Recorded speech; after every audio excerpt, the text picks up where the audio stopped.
Welcome students. Today I am going to analyze dream in context of ancient philosopher, physiologist and psychologist.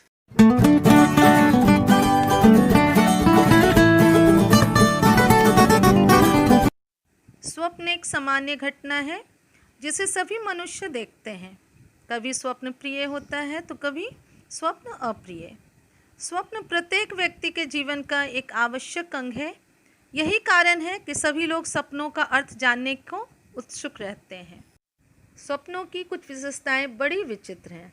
सबसे पहली बात तो यह है कि स्वप्न नींद के समय का मानसिक जीवन यानी मेंटल लाइफ ड्यूरिंग स्लीप है, जो व्यक्ति के जागृत जीवन के समान होता है और साथ साथ भिन्न भी।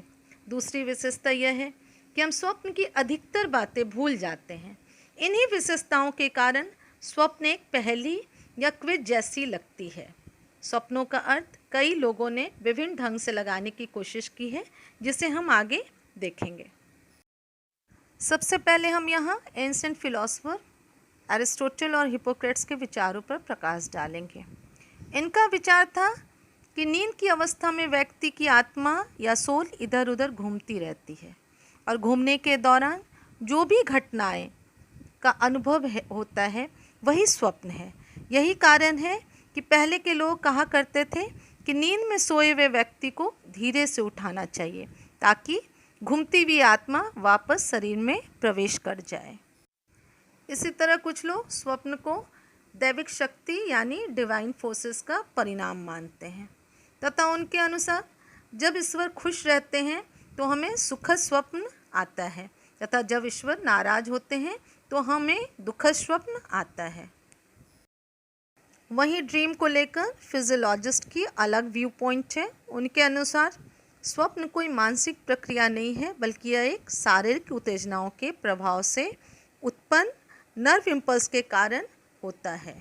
शरीर शास्त्रियों का मानना था कि नींद की अवस्था में चेतना अनएक्टिव हो जाती है और व्यक्ति बाहरी दुनिया से विमुख होकर सोता है, जिसके कारण बाहरी उत्तेजनाओं से उसका कोई वास्ता नहीं रह जाता, जैसे गर्मी, अंधेरा, ठंडी हवा इत्यादि।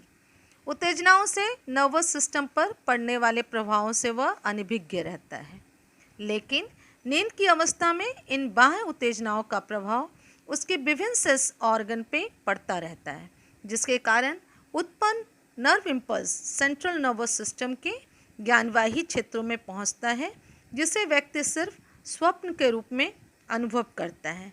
चूँकि व्यक्ति निद्रावस्था में रहता है, इसलिए व्यक्ति की चेतना बाहरी उत्तेजनाओं के प्रति सोई रहती है, जिसके कारण प्रायः इनका परसेप्शन गलत या इल्यूजरी स्वरूप का होता है। सार्जेंट ने इसकी पुष्टि एक प्रयोग के माध्यम से की है। इन्होंने सोए हुए व्यक्ति के नाक के पास एक खुली हुई सेंट की शीशी रख दी, फिर उस व्यक्ति के नींद से उठने का इंतज़ार किया। व्यक्ति जैसे ही आँख खोली यानी निद्रावस्था से जागा, उससे पूछा गया कि क्या वह नींद में कोई स्वप्न देखा। उसका उत्तर हाँ में था। फिर उससे पूछा गया कि वह नींद में क्या देखा यानी स्वप्न में क्या देखा, तो उसने बतलाया कि वह अपनी प्रियतमा के साथ गार्डन में घूम रहा था तथा उसकी प्रियतमा एक खास तरह की इत्र लगा रखी थी, जो उसे और भी आकर्षित बना रहा था और वह बहुत आनंदित था उसके साथ घूमकर। वहीं ड्रीम को लेकर साइकोलॉजिस्ट का अलग व्यू पॉइंट है, जिसमें सिगमंड फ्रायड साहब का महत्वपूर्ण योगदान है। फ्रायड के अनुसार हमारी मेंटल प्रोसेस लगातार चलती रहती है। स्वप्न इन्हीं लगातार चलती हुई मेंटल प्रोसेस का एक अवस्था है। फ्रायड के अनुसार स्वप्न बड़े महत्व के होते हैं। ये नींद के रक्षक होते हैं और साथ ही साथ व्यक्ति की अतृप्त इच्छाओं की पूर्ति का साधन भी होता है, जिसके कारण व्यक्ति में उत्पन्न मानसिक संघर्ष का समाधान होता है और उसका व्यक्तित्व का भी संतुलन बना रहता है। फ्रायड ने एक एग्जाम्पल के द्वारा समझाने की कोशिश की है कि कैसे स्वप्न नींद का रक्षक होता है। उन्होंने एक ऐसे व्यक्ति का स्वप्न का विश्लेषण किया जो रात में सोने के पहले काफ़ी तली भुनी चीज़ें खा रखी थी, जिसके कारण उसे नींद में बड़े ज़ोर से प्यास का अनुभव होता है।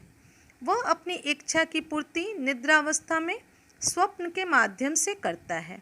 वह स्वप्न देखा कि वह किसी रेस्टोरेंट में बैठा है और वहाँ खाने पीने की चीज़ें रखी हुई हैं। वह व्यक्ति कुछ खाने से पहले अपनी प्यास बुझाने के लिए पानी पीता है, जिससे अब उसकी इच्छा की पूर्ति हो जाती है तथा उसे आनंद का अनुभव होता है। यहाँ स्वप्न का उद्देश्य था कि नींद में बिना किसी व्यवधान डाले व्यक्ति की इच्छा की पूर्ति हो जाए तथा उसकी नींद भी खराब ना हो। इसका एक और बड़ा महत्व है हमारे जीवन में। स्वप्न हमारी अनसेटिस्फाइड डिज़ायर्स की पूर्ति करता है। अनसेटिस्फाइड डिज़ायर्स यानी अतृप्त इच्छाएं, जिन्हें हम जागृत अवस्था में पूरा नहीं कर पाते। चूँकि ये इच्छाएं असामाजिक, अनैतिक या घृणित होती है, अतः हमारा सुपर ईगो इन इच्छाओं को पूरा करने की इजाज़त नहीं देता, जिसके कारण हम इन इच्छाओं को अनकॉन्शियस माइंड में रिप्रेस्ड कर देते हैं। चूँकि ये इच्छाएं जागृत अवस्था में अतृप्त रहती है, अतः ये दमित इच्छाएं हमेशा एक्टिव रहती है और हमारे कॉन्शियस माइंड में आने की कोशिश में लगी रहती है।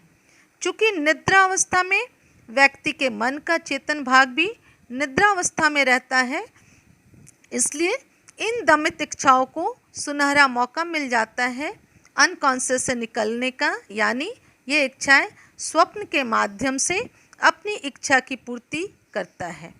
इसलिए फ्रायड ने स्वप्न को अचेतन का राजपथ यानी dream are royal road to unconscious कहा है।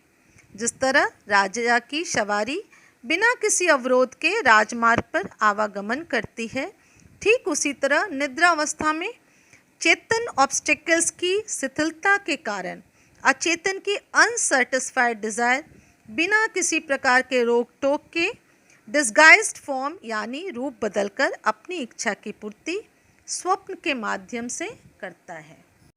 इस तरह से हमने फिलोसोफर, फिजियोलॉजिस्ट और साइकोलॉजिस्ट तीनों का व्यू पॉइंट के आधार पर स्वप्न का एनालिसिस किया। इसको और अच्छे तरह से समझने के लिए हमें अपने खुद के स्वप्नों को एनालाइज करने की ज़रूरत है। इसी के साथ थैंक यू सो मच।